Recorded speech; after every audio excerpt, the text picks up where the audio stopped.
Wednesday, July 7th, 2010. Well, we had a very good day out. He played well into the night until around 10:30 when I begged him to go to bed because I was beat.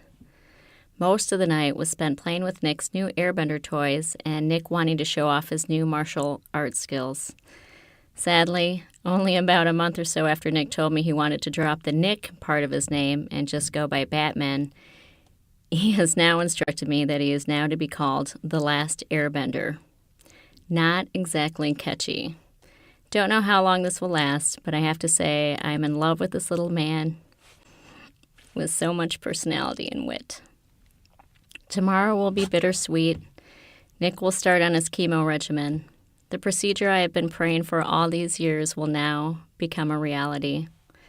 I hope and pray it will be miraculous, but I cannot help but feel sad for what Nick will have to endure. All the poisons, the nausea, the being locked up like a prisoner, lack of contact, the fear of the unknown is there too. Still, we press on in hope and faith through him with Nick's courage and strength to get us through. In your prayers. Thursday, July 8th, 2010. The chemo has been running for almost 2 hours. 1 more hour of chemo. There's 2 different kinds, and then a break, and then more. We played The Last Airbender earlier, and Nick is hanging tough so far. Not that I would expect any differently from him. It's me who is trying not to be a mess. Friday, July 9th, 2010. Yesterday, Nick got at least 8 hours of chemo. Poor kid looked so out of sorts and was completely agitated until I finally asked for a dose of lorazepam to take the edge off for him. Of course, Nick did not complain once, and every time I asked him how he was feeling and if he was okay, he shouted back, "I'm good, and stop talking, Mom." Monday, July 12th, 2010. We are swiftly approaching day -1. I cannot sleep, so I am forced to think and pray and weep. Wednesday, July 14th, 2010. Day 0 is here. Nick is to get his bone marrow transplant at 2 p.m., which is 15 minutes from now. Everything is going so fast. I barely have time to breathe, but I am so excited and teary-eyed to think we have finally arrived. To think of the future possibilities for Nick's life and the hopes and dreams that Nick may now be able to realize. Please hold him up and pray for him, for a new healthy immune system, for the new cells to graft, for all good things. And please pray for protection against graft versus host disease, neurological damage, complications, etc., etc. From the deepest recesses of my heart, I thank you for being on this journey with us and for praying for my precious son, Nick. Today, Nick will have his 2nd birthday, and we rejoice that this day has come. Nick and I have had recent discussions in great length, and if I haven't mentioned it before, Nick is going to be rebirthed today, and according to Nick, he will be Batman going into the transplant, but will emerge as Aang, the Last Airbender.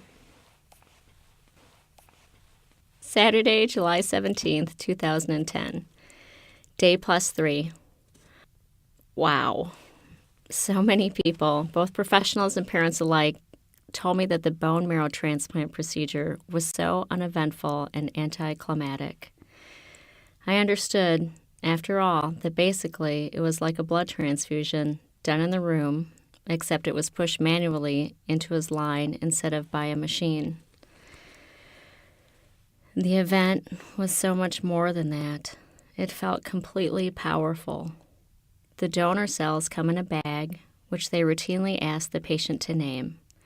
Nick, also known as Aang and formerly known as Batman, aptly named the bag the Blue Spirit, which comes from the Airbender movie. The push started exactly at 2:17 p.m. and ended at 3:05. My daughters, Mariah and Kristen, were in the room along with my girlfriend, Michelle, and our special needs nurses, Carrie and Gwen. During most of the procedure, I had Spring from Vivaldi's Four Seasons playing. When the procedure was close to done, Michelle played Aang's song from the series, followed by a song from Third Day, and then lastly, at the very end, our theme song by Mark W. Schultz, titled He's My Son. When the procedure first started, Nick was still full of energy, even after a very long, playful session of sword fighting with the pastors. What I wasn't expecting was this huge temper tantrum that seemingly came out of nowhere. Nick screamed and ordered Carrie and Gwen out of the room not once, but twice. The tantrum was big, but as fast as it came on, it was gone, just like that, and then Nick was out, without sedation or anything. Nick lay asleep with his eyes partially open. To me, it seemed like Nick went to sleep truly as Batman and Nick, and then had a catharsis.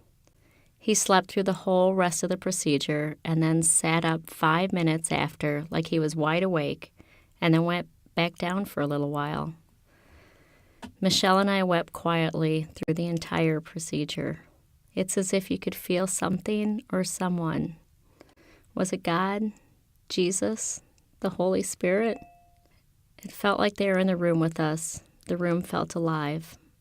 A rebirth. At least, that's how I felt.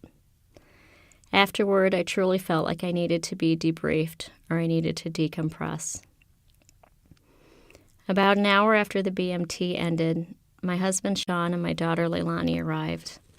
Nick was wide awake and full of himself and ready to go another 50 rounds with his sister. More punching, martial arts, and sword fighting.